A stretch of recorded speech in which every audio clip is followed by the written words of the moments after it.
Welcome back to our channel. मेरा नाम अली सलमान है। Thank you so much for watching. आज हमारे साथ है रहीम।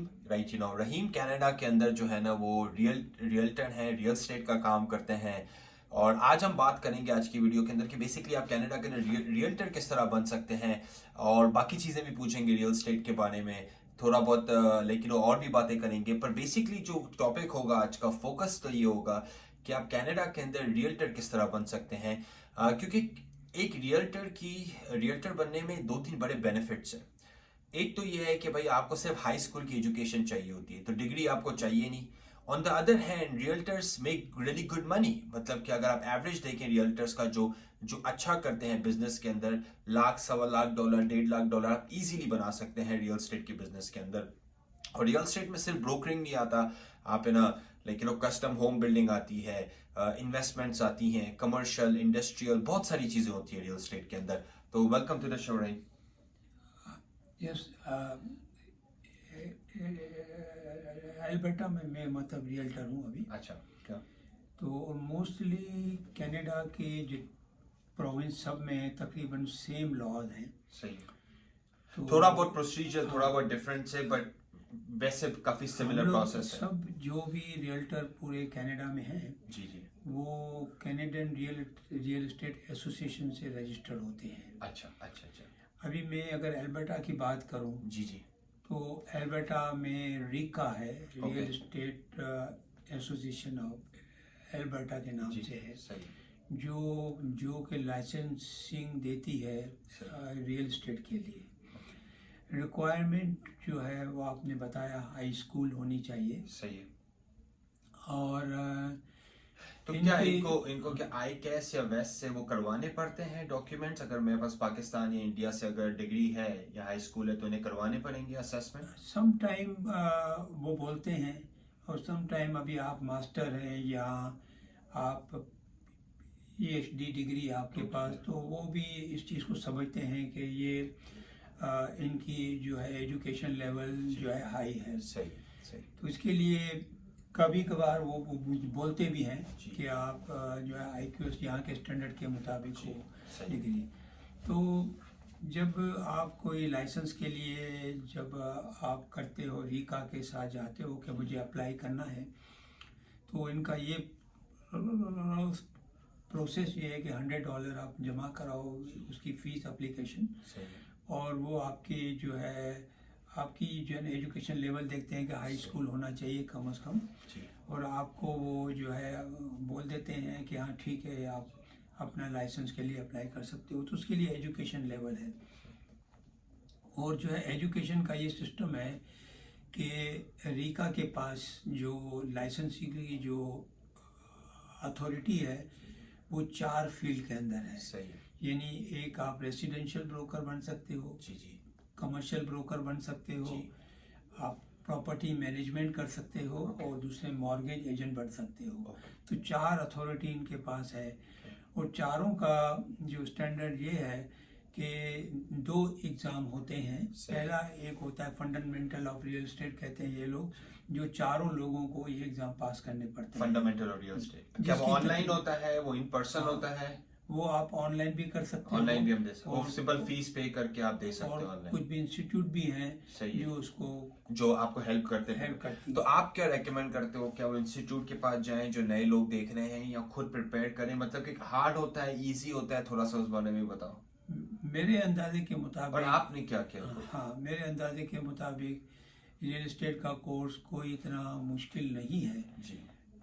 आप जो अगर सही तरीके से फंडामेंटल का कोर्स करो, पहला कोर्स जो है बेसिक है, वो आप 1-1.5 महीने में इजी क्लियर कर सकते हो। सही है। जो तकरीबन 1,000-1,200 रुपये का आपका एक्सपेंस आएगा सही जो है। कोर्स खरीदने का और एग्ज़ाम। अच्छा, $1,000 का इनका कोई 1,000-1,200 का हाँ, कोर्स का खर्चा 1,000-1,200 का है? कोर्स है। सही है। और कोई $150 एग्ज़ाम की फ़ीस है। वो सही है। दो एग्जामिनेशन के लिए अलाउ करते हैं। सही है। अगर 2 में आपने क्लियर कर लिया तो सही है, नहीं तो फिर आपको दोबारा कोर्स रिव्यू करना सही पड़ता है। सही है। और जो जैसे आपने फंडामेंटल कोर्स कर लिया, जी, जी। पहला एग्ज़ाम पास कर लिया, जी। तो फिर आपके पास जो है चार फील्ड आपके पास जो है होती हैं, जो है ओपन होती हैं, सही। कि आपको रेसिडेंशियल में जाना है, कमर्शियल में जाना है, इंडस्ट्रियल में जाना है, रूरल जो ज़मीनें जो एग्रीकल्चर है, या प्रॉपर्टी मैनेजमेंट में जाना है, तो ये आपके लिए होता है। अभी डिपेंड करता है कि आप कौन सी चीज़ में आप जो एक्सपर्टीज रखते हो, लाइक करते हो। अगर अच्छा, आप तो मतलब कि एक तो किसको कोई सिर्फ स्पेशलाइज करते हैं रेजिडेंशियल में, कोई स्पेशलाइज करते हैं कमर्शियल में, पर बहुत सारे लोगों को मैंने ये भी देखा है कि उनके पास चारों लाइसेंसेस भी होते हैं। तो इसका मतलब कि लोग प्रॉपर्टी मैनेजमेंट का लाइसेंस लेके प्रॉपर्टी मैनेजमेंट भी कर सकते हैं, कमर्शियल का लाइसेंस भी रख सकते हैं सेम टाइम पे, और रेजिडेंशियल का लाइसेंस भी सेम टाइम पे रख सकते हैं। राइट, आप चारों लाइसेंस आप जो है ले सकते हो। इसके लिए पहली दफ़ा तो आपको फंडामेंटल कोर्स करना पड़ेगा। सही। लेकिन जब बाकी जो लाइसेंसेज हैं, जैसे मॉर्गेज एजेंट हो गया, या आपका जो कमर्शियल हो गया, इंडस्ट्रियल हो गया, रूरल हो गया, जो ज़मीनें वगैरह होती है, एग्रीकल्चर कोर्स हो गया, उसके लिए फिर आपको ये भी तकरीबन $1000 के करीब एक्सपेंस है, और आप एग्ज़ाम पास करते जाओ तो आप चारों फील्ड में आप डील कर सकते हैं। डिपेंड करता है कि आप कौन सी फील्ड आपके लिए बेस्ट है। तो पहले आपने बेसिक कोर्स किया फंडामेंटल्स वाला, फिर लेट्स से कि आपने रेजिडेंशियल वाला किया। अच्छा, इसके बाद फिर क्या प्रोसेस है? इसके बाद ये है कि आप कि यहाँ का जो रूल है, आप कोई भी ब्रोकरेज ज्वाइन करो। सही है। ब्रोकरेज का ये होता है कि ब्रोकरेज बहुत सारी ब्रोकरेज है, फ्रेंचाइज है, जैसे रीमेक्स हो गया, मैक्सवेल हो गया, और अपना जो है सेंचुरी 21 हो गया। और तो आपको ज्वाइन करना पड़ता है।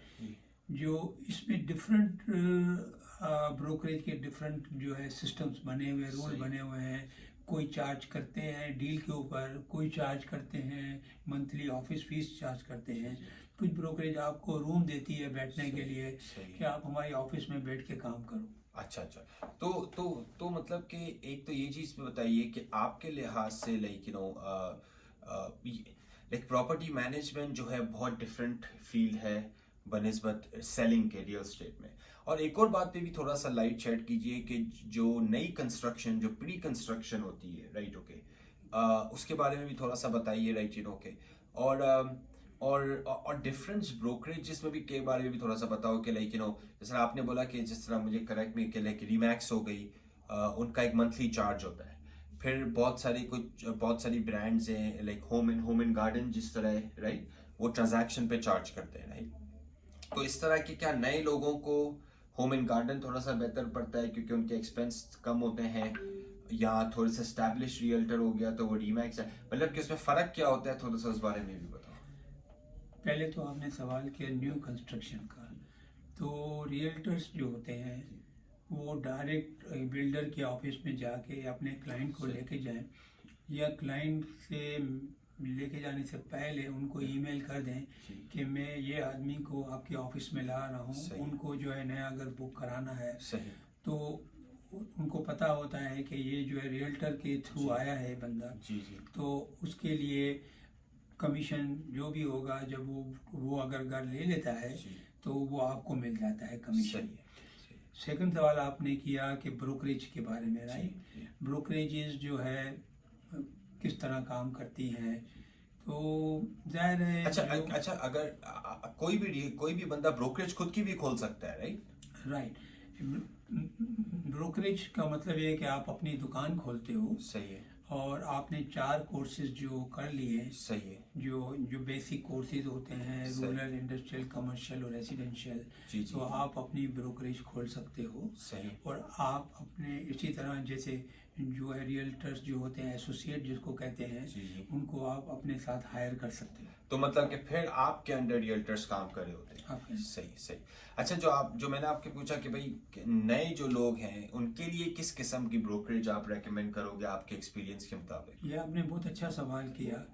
मेरा मशवरा ये है कि कोई भी नया रियल एस्टेट एजेंट का कोर्स करता है या वो फील्ड में आता है, क्योंकि बहुत सारी चीज़ें होती हैं जो यहाँ पे लीगली बाउंडिंग होती, जैसे जो कॉन्ट्रैक्ट होते हैं या और भी बहुत सारी चीज़ें होती हैं। तो उसके लिए मेरा मशवरा ये है कि पहले अगर आप कोई अच्छी ब्रोकरेज के पास जाओ, उससे आप पूछो, उससे इंटरव्यू लो कि आप हमको क्या सिखाओगे, क्या करोगे।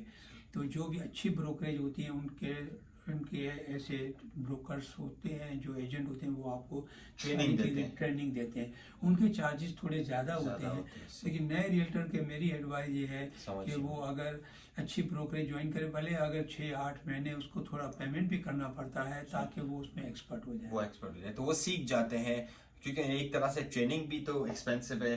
किसी को सिखाना कि भाई डील मेकिंग किस तरह होती है, अपॉर्चुनिटीज किस तरह ढूंढते हैं, रीजोनिंग के लॉज किस तरह समझने होते हैं, एग्रीकल्चर लैंड को समझना, रूरल को समझना, क्योंकि इसकी भी एक पूरी मतलब कि एक एक्सपीरियंस है, राइट। लाइक हर इंडस्ट्री का, हर स्पेस का एक एक्सपर्ट होता है, राइट, जिस तरह तो वो इस चीज़ के अंदर डीप जा सकते हैं, मतलब कि, राइट।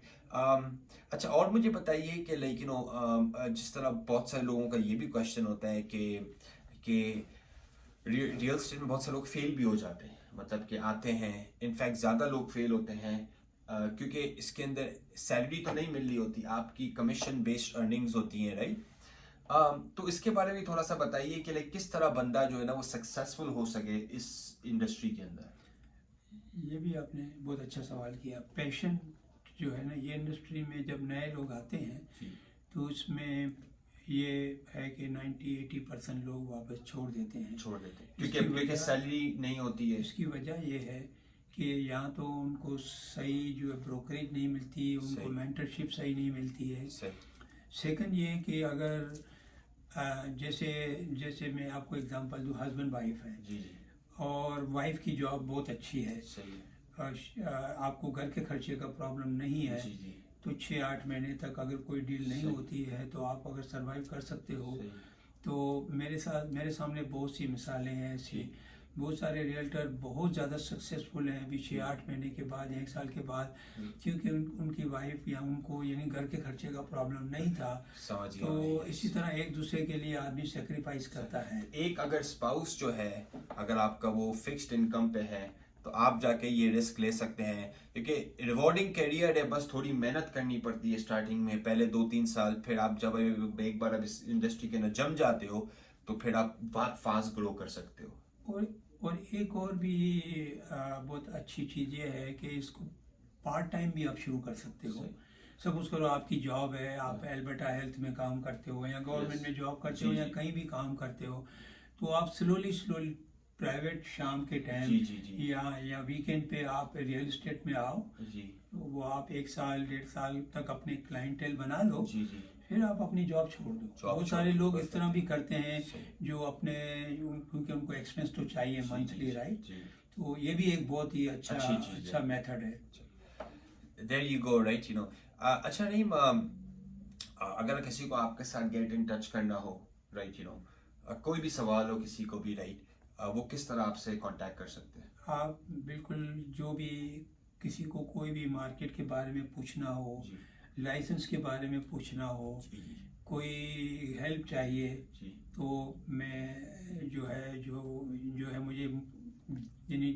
मुझे बड़ी खुशी होगी कि कोई मुझे कॉल करे और मैं इसको गाइड कर सकूं, और जो है मेरी वजह से किसी को हेल्प मिले। और ये है कि मेरा फ़ोन नंबर जो है 7807092703 है। मैं जो मैक्सवेल के साथ रियल एस्टेट एजेंट हूँ, और आपको कोई भी मशवरा करना हो वो आप मुझे बेशक कॉल कर सकते हैं। तो रहीम के साथ अगर आपको कांटेक्ट करना हो, आपको रियल एस्टेट बनना हो, मुझे पता है ये बहुत फैमिलीज को हेल्प कर चुके हैं एडमिंटन में सेटल होने के लिए, और है ना लोगों को लाइक बहुत हेल्प करते हैं, राइट, तो आप डेफिनेटली इनके साथ कांटेक्ट करें अगर आपको रियल एस्टेट में इंटरेस्टेड हो, करियर बनाने में, या जस्ट जनरली अगर आपके मार्केट के बारे में भी कोई भी क्वेश्चन है तो आप 7807092703 पे कांटेक्ट करें। Thank you so much Rahim. I think मेरे ख्याल से आपने बड़ा एक डिटेल्ड ओवरव्यू दिया कि भाई कनाडा के अंदर अब रियल एस्टेट करियर किस तरह बना सकते हैं। आपने ये भी बात की कि भाई किस तरह बना सकते हैं, पर क्यों लोग सक्सेसफुल नहीं भी होते और क्यों कुछ लोग सक्सेसफुल हो जाते हैं। और इसके अलावा आपने ये भी बताया कि भाई रियल एस्टेट के अंदर कौन से डिफरेंट एरियाज हैं जिसके अंदर बेसिकली लोग जो है ना अपना बिजनेस कर सकते हैं। एक और बात मैं बहुत आपके साथ शेयर करना चाह रहा था, क्योंकि यानी जो है इसके अंदर एल्बर्टा के अंदर, इसके अंदर एडमिंटन के अंदर रियल एस्टेट की प्राइस बहुत कम है, तो बहुत सारे लोग टोरंटो BC से मूव होने की प्लानिंग करते हैं, प्लानिंग कर रहे हैं और प्लानिंग की है लोगों ने। तो लास्ट ईयर भी बहुत सारे लोग आए जिनको हमने घर दिलाया, जो भी है। ज़रूरी नहीं है कि सब लोग घर ले सकें, लेकिन उनको कोई हेल्प चाहिए। इंटर प्रोविंशियल माइग्रेशन थे, बहुत सारे लोग सस्केटून से मूव है, तो भी आप मेरे साथ कांटेक्ट कर सकते हैं। आपको इंटर प्रोविंशियल माइग्रेशन के दौरान कोई भी हेल्प चाहिए हो तो आप रहीम से कांटेक्ट करें एंड आई एम श्योर कि Rahim will be happy to help you. और चैनल को लाइक करें, सब्सक्राइब कीजिए, शेयर कीजिए। जिसके जो भी कनाडा आना चाहते हैं या कनाडा आ चुके हैं, वो रियल एस्टेट के बारे में सोच रहे हैं, तो thank you so much, take care, bye bye.